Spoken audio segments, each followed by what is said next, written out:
tak akan mundur walaupun hanya selangkah. Rasul mulia sebagai pedoman, Quran dan Sunnah sebagai jalan hidup kami. Bismillahirrahmanirrahim. Assalamualaikum warahmatullahi wabarakatuh. Alhamdulillahirrabbilalamin. Wassalatu wassalamu ala rasulillah wa ala alihi wa sahbihi ajma'in. Amma ba'd. Sahabat LC yang dimuliakan oleh Allah Subhanahu wa Ta'ala, bagaimana kabarnya hari ini? Mudah-mudahan teman-teman, sahabat, dan keluarga LC Media tentunya selalu dalam keadaan sehat walafiat dan dalam lindungan Allah Subhanahu wa Ta'ala. Alhamdulillah, di hari Ahad yang berbahagia ini kita kembali berjumpa dalam acara webinar LC yang ke-133. Insya Allah kita akan membahas satu tema yang sangat penting bagi seorang mukmin, yaitu tentang larangan menyerupai lawan jenis. Insya Allah akan dibahas langsung oleh Ustadz kita, motivator kita, yaitu Al-Ustadz Faisal Hamzah LC. Namun sebelum kita simak bagaimana pembahasannya, jangan lupa bagi teman-teman untuk absensi kehadirannya di kolom live chat dengan ketik hadir, kemudian tanda pagar nama Anda dan tanda pagar kota Anda. Dan jangan lupa untuk teman-teman yang ingin mendapatkan e-sertifikat, silakan isi link Google Form yang sudah admin berikan. Nah, bagaimana pembahasan di webinar LC yang ke-133 tentang larangan menyerupai lawan jenis bersama Ustadz Faisal Hamzah LC? Kita simak berikut ini.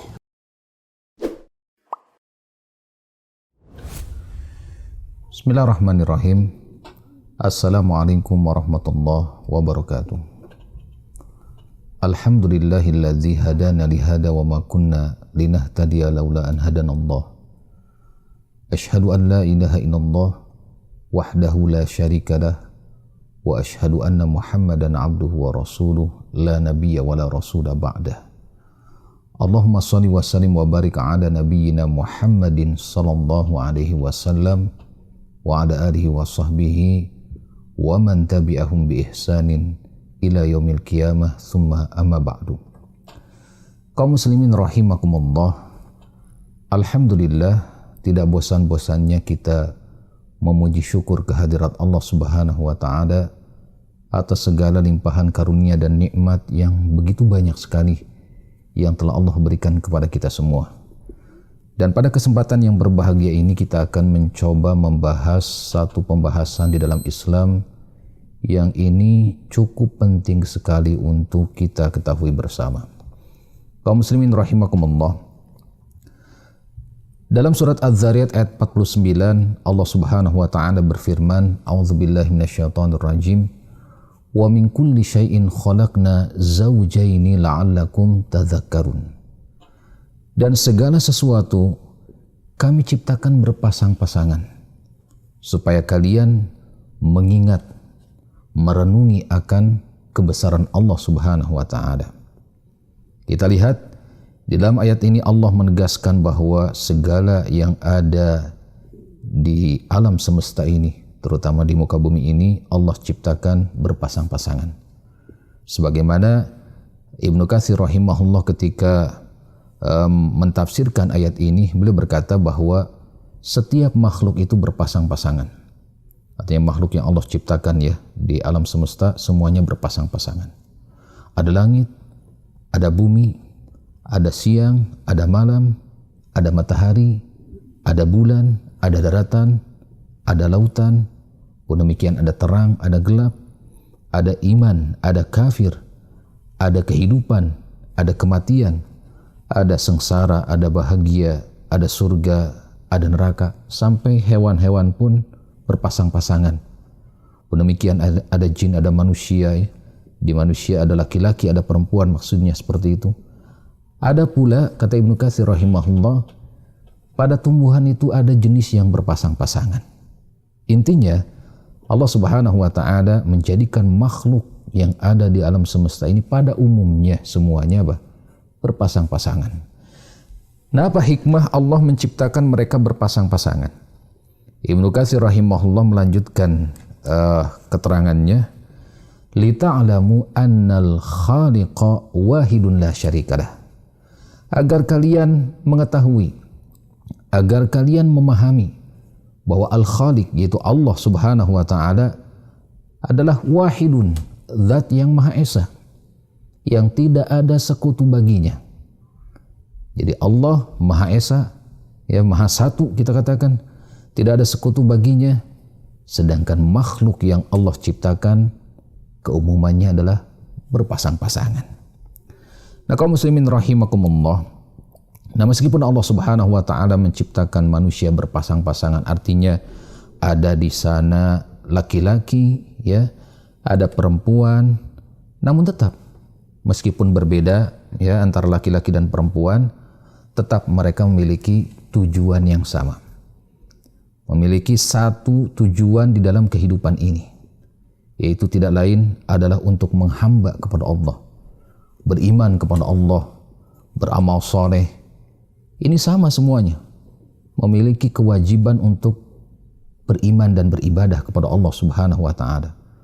Bukankah kita sering mendengar firman Allah Subhanahu wa Ta'ala, ya, wa ma khalaqtul jinna wal insa illa liya'budun. Dan tidaklah aku ciptakan jin dan manusia melainkan agar mereka beribadah kepadaku, kata Allah. Jadi ini semua sama, mau laki-laki maupun perempuan, semuanya memiliki kewajiban yang sama, yaitu beribadah kepada Allah Subhanahu wa Ta'ala. Nah, dengan ibadah yang mereka lakukan, dengan amal soleh yang mereka lakukan, mereka pun sama-sama memiliki hak untuk mendapatkan pahala dari Allah Subhanahu wa Ta'ala. Jadi ketika Allah memerintahkan mereka beribadah, tidak hanya kaum laki-lakinya saja yang dapat pahala sementara kaum perempuan tidak. Tidak seperti itu, atau sebaliknya. Sama, ya, masing-masing berhak untuk mendapatkan pahala atau balasan dari Allah Subhanahu wa Ta'ala. Bahkan mereka berhak untuk mendapatkan janji dimasukkan ke dalam surga. Kita lihat di dalam surat An-Nisa ayat 124. Allah Subhanahu wa Ta'ala berfirman, wa may ya'mal minas salihati min dzakarin aw unsa wa huwa mu'min fa ulaika yadkhulunal jannata wa la yudlamuna naqira. Barang siapa mengerjakan amal soleh, mau laki-laki maupun perempuan, dan beriman. Jadi syaratnya beriman kepada Allah, ya, menghamba kepada Allah dan beramal soleh, maka apa? Mereka itu akan masuk ke dalam surga dan mereka tidak dizalimi sedikit pun. Jadi ketika mereka beramal soleh yang banyak, Allah akan kasih pahala yang banyak juga. Tapi ketika mereka melakukan amal soleh yang sedikit, Allah pun kasih pahala sesuai dengan amal soleh yang dikerjakannya. Intinya, mau laki-laki mau wanita, sama-sama memiliki kewajiban untuk beribadah, beramal soleh, ya, kepada Allah Subhanahu wa Ta'ala, dan sama-sama memiliki hak untuk mendapatkan apa? Pahala atau balasan, bahkan janji dimasukkan ke dalam surga. Nah, ini persamaan antara kaum laki-laki dan wanita. Namun kaum muslimin rahimakumullah, ada perbedaan yang signifikan, bahkan secara realita dalam kehidupan pun kita bisa membedakan mana laki-laki, mana perempuan. Jadi secara takdir kauni atau takdir kodrati atau fitrah kita katakan, ada perbedaan yang mencolok, ya, sehingga orang akan tahu ini laki-laki, ini perempuan, dari fisiknya saja sudah tahu. Pun demikian ada takdir syar'i atau beberapa hukum syariat yang membedakan antara kaum laki-laki dengan kaum wanita. Misalkan, ya, dalam syariat Allah Subhanahu wa Ta'ala mewajibkan kaum laki-laki untuk melaksanakan ibadah salat 5 waktu di masjid, sementara kaum wanita tidak diwajibkan. Demikian Islam mensyariatkan jihad bagi kaum laki-laki, sementara tidak disyariatkan kepada kaum wanita. Karena jihad yang paling utama untuk kaum wanita adalah berhaji. Kemudian Islam memerintahkan kaum laki-laki agar apa? Mencari nafkah, mewajibkan mereka mencari nafkah. Sementara untuk kaum wanita tidak diwajibkan. Ya, meskipun ada kaum wanita yang mencari nafkah, namun harus memenuhi syarat-syarat tertentu, yang ini untuk menjaga kehormatan mereka sebagai wanita, seperti itu. Nah, kenapa ada hukum-hukum syariat yang membedakan? Nah, ini kembali atau bertolak dari tadi perbedaan kodrat, ya, atau fitrah itu sendiri. Baik kodrat secara fisiknya, di mana kaum wanita itu dikenal dengan kaum yang lemah ya, atau lemah dibanding kaum laki-laki. Pun demikian secara fitrah ya, secara kebiasaan, misalkan kaum wanita itu lebih lemah lembut, lebih berkasih sayang, keibuan ya. Bahkan secara kodrati pun kaum wanita mengalami masa-masa tertentu ya, ada masa haid misalkan, nifas, atau kita katakan hamil, melahirkan, menyusui ya, atau lebih berkasih sayang kepada anak-anaknya. Ini karena dampak atau karena fitrah dan takdir yang kauni terhadap wanita tersebut, menjadikan ada hukum-hukum syariat yang menyesuaikan tadi, seperti itu ya. Nah ini, jadi ada perbedaan yang kita bisa mengetahuinya, mana laki-laki, mana perempuan, mana yang untuk laki-laki, mana yang untuk perempuan, mana kebiasaan laki-laki, mana kebiasaan perempuan. Ini bisa dibedakan dalam kehidupan. Sehingga dalam kehidupan ini ada perbedaan antara laki-laki dan perempuan, seperti itu. Makanya Allah Subhanahu wa taala yang maha benar dalam firman-Nya ya, menyebutkan walaisa dzakaru kal unsa. Laki-laki tidaklah sama dengan wanita, seperti itu. Memang demikian, ya. Tapi kaum muslimin rahimakumullah, meskipun Allah menciptakan laki-laki dan perempuan tidak sama secara kodrati dan tidak sama secara sifat ya, seperti itu. Tapi kita harus ingat bahwa seluruh ciptaan Allah ya, apapun itu adalah bentuk yang paling sempurna yang Allah ciptakan. Mau laki-laki, mau perempuan, atau lebih jauhnya mau kulitnya hitam, mau kulitnya putih, atau kulitnya sawo matang ya, atau mau matanya coklat, biru, hijau, atau apapun itu, semua ciptaan Allah itu adalah bentuk yang sempurna. Bahkan lebih jauh kita katakan manusia itu sendiri adalah ciptaan yang sangat sempurna sekali. Kita bisa melihat di dalam surat At-Tin ya, ayat 4, walaqad khalaqnal insana fi ahsani taqwim. Laqad khalaqnal insana fi ahsani taqwim. Sungguh kami telah menciptakan manusia dalam sebaik-baik bentuk, sebaik-baik penciptaan.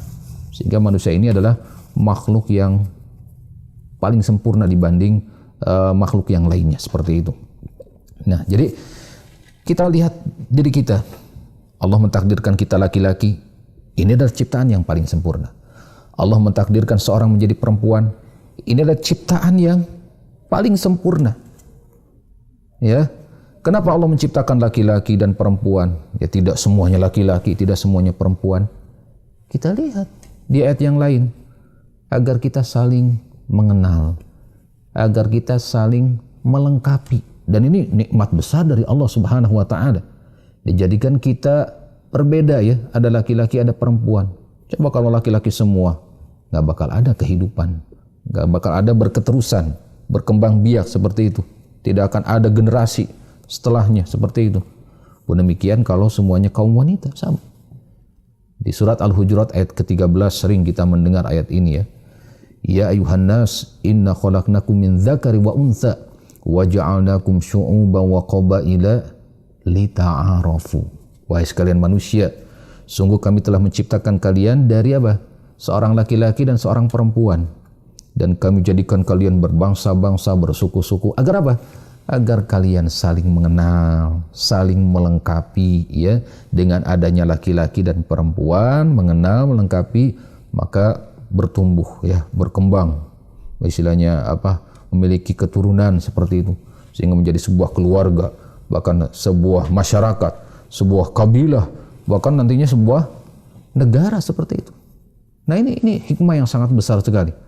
Karena kalau tidak seperti itu, tidak akan ada kehidupan yang berketerusan. Nah sehingga kaum muslimin rahimakumullah, penciptaan laki-laki dan perempuan ini adalah fitrah yang tidak boleh dirubah-rubah. Karena kalau seseorang berusaha merubah hal tersebut, maka ini akan merubah keseimbangan yang ada ya dalam kehidupan. Maka Nabi SAW sering mengingatkan tentang hal ini. Jangan sampai kita merubah-rubah ciptaan Allah pada tubuh kita. Karena di zaman sekarang ini banyak sekali fitnah ya. Banyak sekali penyimpangan manusia yang berusaha merubah-rubah yang ada pada tubuh mereka, bahkan na'udzubillah min dzalik sampai merubah kelamin mereka seperti itu, na'udzubillah min dzalik ya. Padahal merubah hal-hal yang dirasa kecil saja ini sudah dilarang, apalagi sampai merubah yakni seutuhnya seperti itu. Dalam sebuah hadis riwayat Bukhari dan Muslim disebutkan, la'anallahu al-washimat wal mutawshimat wal mutanammisat wal mutafallijati lil husni al mughayyirati khalqallah. Allah melaknat wanita-wanita yang membuat tato. Demikian mereka yang meminta ditato. Wanita-wanita yang mencabut alisnya dan memperbaiki susunan giginya untuk mempercantik diri, bukan untuk pengobatan atau hal yang darurat ya.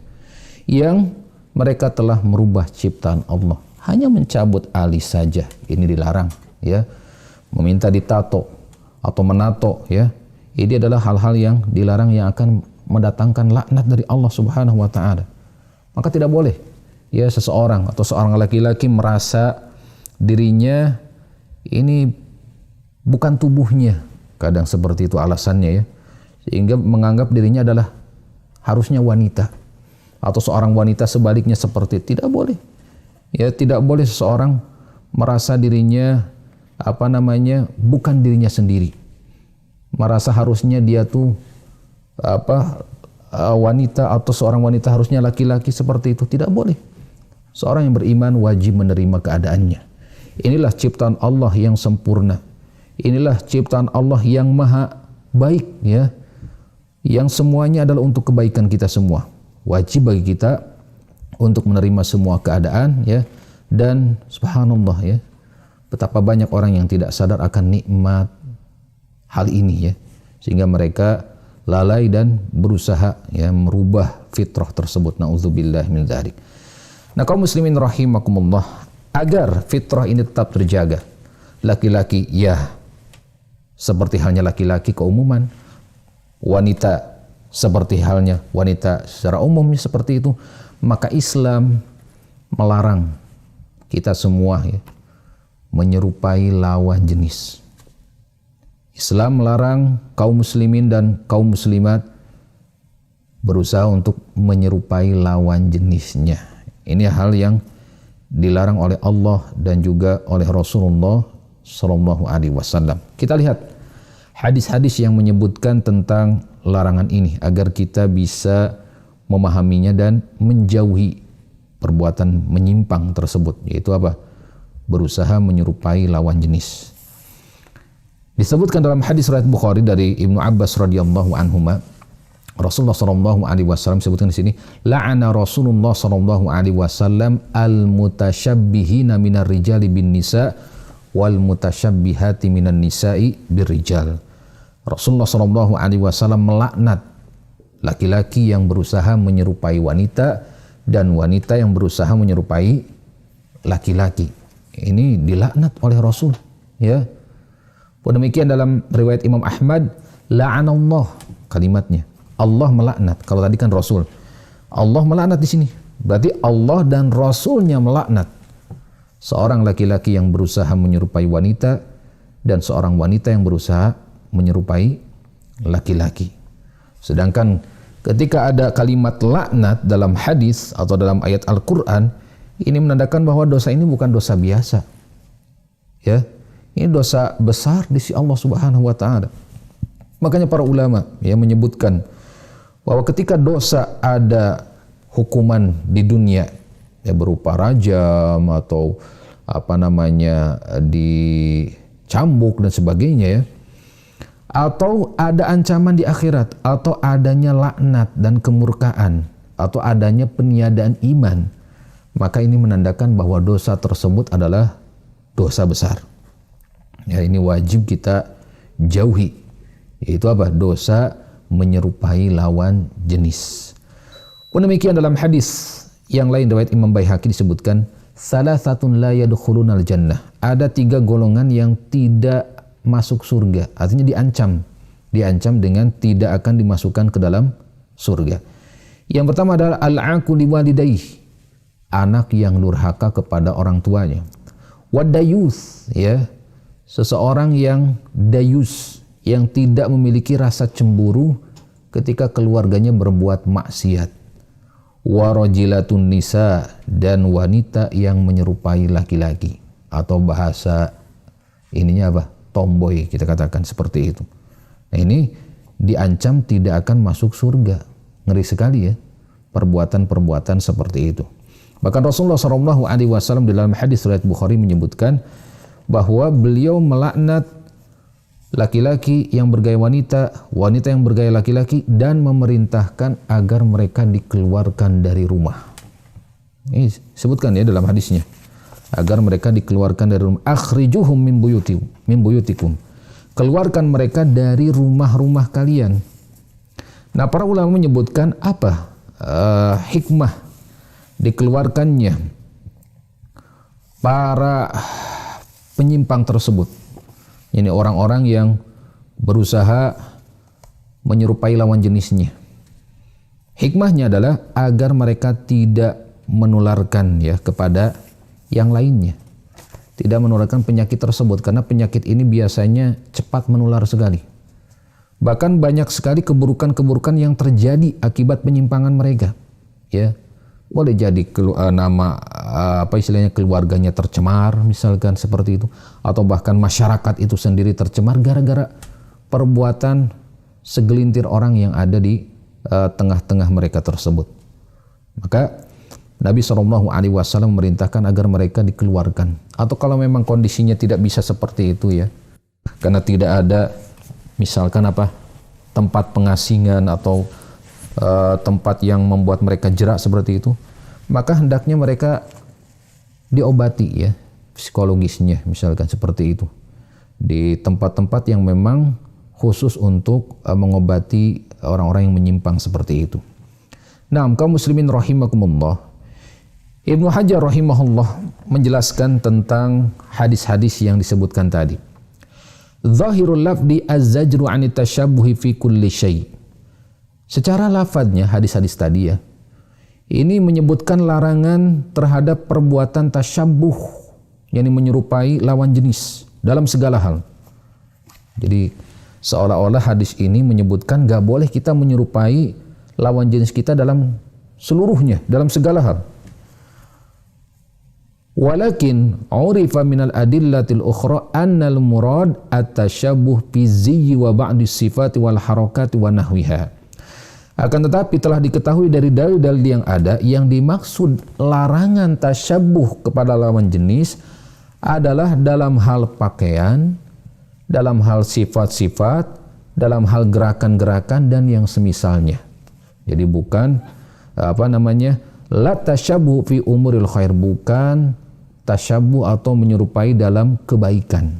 Jadi kalau dalam kebaikan ya boleh, meskipun yang melakukannya adalah lawan jenis. Misalkan seorang laki-laki rajin membaca Quran, maka tidak mengapa seorang wanita yakni ikut ya rajin membaca Quran, atau seseorang rajin menghafal Quran ya, rajin ngaji dan sebagainya, maka tidak mengapa hal ini kita ikuti ya, kita tiru perbuatan baik tersebut. Bukankah seluruh kaum muslimin, bahkan seluruh kaum muslimat ya, semuanya harus mencontoh pribadi Rasulullah SAW ya. Beliau yakni seorang rasul laki-laki istilahnya, karena semua rasul adalah laki-laki, maka kaum wanita pun harus meniru kepribadian mulia beliau.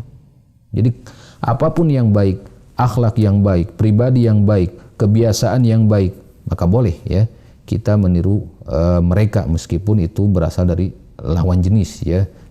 Adapun dalam pakaian, dalam sifat-sifat yang khusus untuk masing-masing, dalam gerakan-gerakan yang khusus untuk masing-masing, ini tidak boleh ya seseorang meniru atau menyerupai lawan jenisnya. Kaum wanita memiliki kebiasaan-kebiasaan dalam gerakannya ya, dalam ucapannya, misalkan dalam pakaiannya, dalam hal-hal yang mereka memiliki kekhususan, maka tidak boleh ya, tidak boleh kita meniru kebiasaan-kebiasaan yang menjadi kekhususan lawan jenis. Pun demikian kaum wanita ya, tidak boleh menyerupai kebiasaan dari lawan jenisnya yaitu laki-laki, seperti itu. Dalam masalah pakaian, kaum muslimin rahimakumullah, ada sebuah hadis yang menyebutkan ya tentang larangan seorang laki-laki meniru tata cara berpakaian kaum wanita, pun sebaliknya. Dalam hadis riwayat Ahmad disebutkan, la'ana ar-rajul, atau anna Rasulullah sallallahu alaihi wasallam la'ana ar-rajul yalbasu lubsatal mar'ah wal mar'ah talbasu lubsatar rajul. Sesungguhnya Rasulullah sallallahu alaihi wasallam melaknat seseorang yang memakai pakaian yang menjadi ciri khas kaum wanita. Ya, seorang laki-laki memakai pakaian ciri khas kaum wanita. Pun demikian melaknat kaum wanita memakai pakaian ciri khas kaum laki-laki. Ini tidak boleh ya. Ini dalam pakaian nggak boleh. Jadi, ketika ada pakaian khusus, misalkan kaum wanita ada pakaian khususnya semacam daster misalkan ya, atau apa namanya kerudung misalkan, atau memakai cadar ya, kebaya, atau ada sendal khusus wanita ya, bisa dibedakan lah mana khusus laki-laki khusus wanita. Nah, kita kaum laki-laki dalam hal ini tidak boleh memakai daster ya, atau membeli sendal yang untuk dipakai olehnya itu sendal khusus wanita ya, atau tadi memakai kerudung, memakai cadar, dan hal-hal yang menjadi ciri khas kaum wanita. Ini tidak boleh menyerupai mereka. Pun demikian kaum wanita, sama saja ya. Kaum wanita tidak boleh memakai pakaian yang menjadi ciri khas kaum laki-laki. Misalkan ciri khas kaum laki-laki kan kalau keluar rumah itu pakai kaos kadang ya, pakai celana ya. Ini hal-hal yang menjadi kekhususan kaum laki-laki, atau pakai peci misalkan ya, dan yang semisalnya. Maka tidak boleh seorang wanita keluar rambutnya tergerai lalu pakai peci misalkan ya, atau pakai celana ketika keluar rumah, atau pakai kaos, bahkan kaosnya bukan kaos yang longgar ya. Kaos-kaos di zaman fitnah sekarang ini kadang kaosnya yang sempit-sempit seperti itu. Ini lebih dilarang lagi ya. Ini tidak boleh seorang wanita memakai pakaian yang menjadi ciri khas kaum laki-laki. Nah, dijelaskan oleh para ulama seperti Ibnu Hajar Al-Asqalani rahimahullah mengatakan, adapun ya dalam bentuk pakaian terkadang, tadi secara umum kan tidak boleh menyerupai lawan jenis. Tapi terkadang di beberapa wilayah, di beberapa daerah, di beberapa negara ada yang seakan-akan serupa tapi tak sama sebetulnya. Seperti kita katakan di daerah Timur Tengah lah. Ya, di daerah yang Islam mayoritas di sana, atau Islam pertama kali muncul di sana seperti Arab Saudi dan sebagainya ya. Ini ada pakaian yang namanya thaub atau gamis kita katakan ya, yang segeblus seperti itu. Ini kan kalau di kita biasanya ini pakaian kaum wanita misalkan, semacam ya pakaian khas lah kaum wanita. Namun ketika ada perbedaan dalam segi bentuk pakaian tersebut ya, dan orang-orang mengetahui mana pakaian gamis laki-laki, mana pakaian gamis perempuan, maka ini bukan termasuk dalam kategori tasyabuh ya, karena masing-masing memiliki perbedaan dari sisi pakaiannya, ada ciri khasnya. Misalkan untuk kaum wanita biasanya ada bentuk-bentuk tertentu ya, di kancingnya atau di beberapa tempatnya seperti itu. Pun demikian dalam pakaian laki-lakinya, meskipun dalam satu bentuk seperti itu. Jadi ketika di satu daerah ada pakaian yang seakan serupa tapi ternyata tidak sama, maka ini tidak termasuk karena masing-masing sudah mengetahui perbedaan pakaian masing-masing. Pun demikian di beberapa negara misalkan ada yang memakai sorban seakan-akan memakai kerudung ya, apalagi di Indonesia kan masih ada lah banyak yang memakai kerudung kayak disang-sangin gitu ya, kayak nggak sempurna seperti itu. Jadi seakan-akan seperti kerudung wanita, padahal tidak ya. Cara pakainya beda, kemudian ada semacam embel-embelnya, semacam pelengkapnya yang membedakan itu bukan kerudung wanita. Sehingga ini bukan termasuk tasyabuh atau menyerupai kaum wanita dalam pakaian ya. Jadi apapun ya yang seakan-akan serupa tapi ternyata tidak sama, yang menjadi ciri khas budaya setempat, yang bisa membedakan mana untuk kaum laki-laki, mana untuk kaum perempuan, ya, maka ini bukan termasuk tasyabbuh atau menyerupai dalam pakaian, ya, menyerupai apa? Lawan jenisnya. Yang dimaksud dengan hadis-hadis tersebut adalah yang ketika di daerah tersebut, ya, seseorang memakai sesuatu yang menjadi ciri khas, ya, kaum wanita di daerah tersebut. Nah ini, jadi kalau memakai hal tersebut, memakai pakaian tersebut, wah ini pakaian wanita. Atau si wanitanya ketika memakai pakaian tertentu, oh ini pakaian laki-laki. Nah ini baru sesuatu hal yang dilarang. Atau tadi memakai sendal, ya, sendal yang khusus wanita dipakai oleh laki-laki. Pun demikian sebaliknya. Nah ini hal-hal yang dilarang. Pun demikian dalam masalah celana, ya. Celana, kita katakan seorang wanita boleh memakai celana, akan tetapi hanya untuk dalaman saja misalkan, atau dipakainya di dalam rumah saja. Adapun ketika keluar rumah, dia tidak boleh memakai celana, karena celana ini apa istilahnya, ciri khas untuk kaum laki-laki, dan biasanya kaum wanita ini apa istilahnya akan menampakkan lekak-lekuk tubuhnya yang tidak boleh dilihat oleh yang bukan mahramnya, seperti itu. Jadi meskipun pakai celana, laki-laki tetap harus memenuhi syaratnya, ya, harus longgar, ya, tidak ketat, ya, dan juga menutup aurat, seperti itu. Taib, kaum muslimin rahimakumullah, intinya seorang laki-laki harus sesuai fitrah kelaki-lakiannya, menunjukkan sifat kelaki-lakiannya. Pun demikian seorang perempuan harus sesuai dengan fitrah keperempuannya, menunjukkan sifat-sifat keperempuannya. Tidak boleh, ya, seorang laki-laki berusaha menyerupai kebiasaan seorang wanita, pun demikian seorang wanita menyerupai kebiasaan kaum laki-laki, baik dalam pakaian, ya, dalam kebiasaan, dalam sifat-sifat, dalam gerakan, hatta yang penting kaum muslimin rahimakumullah, dalam bercanda pun, ya, dalam berguyon pun seseorang hendaknya menjauhi, ya, melakukan gerakan-gerakan yang menjadi ciri khas lawan jenis. Buat apa kita mengharapkan tertawanya manusia, tertawanya orang lain, sementara kita melakukan dosa besar, ya, dosa menyerupai lawan jenis meskipun hanya untuk guyonan, menggerak-gerakan badan, ya, menyerupai lawan jenis, mengatakan sesuatu atau berdayu-dayu, ya, suaranya menyerupai lawan jenis, ya, seperti itu. Ini hal-hal yang dilarang meskipun kondisinya bercanda, seperti itu.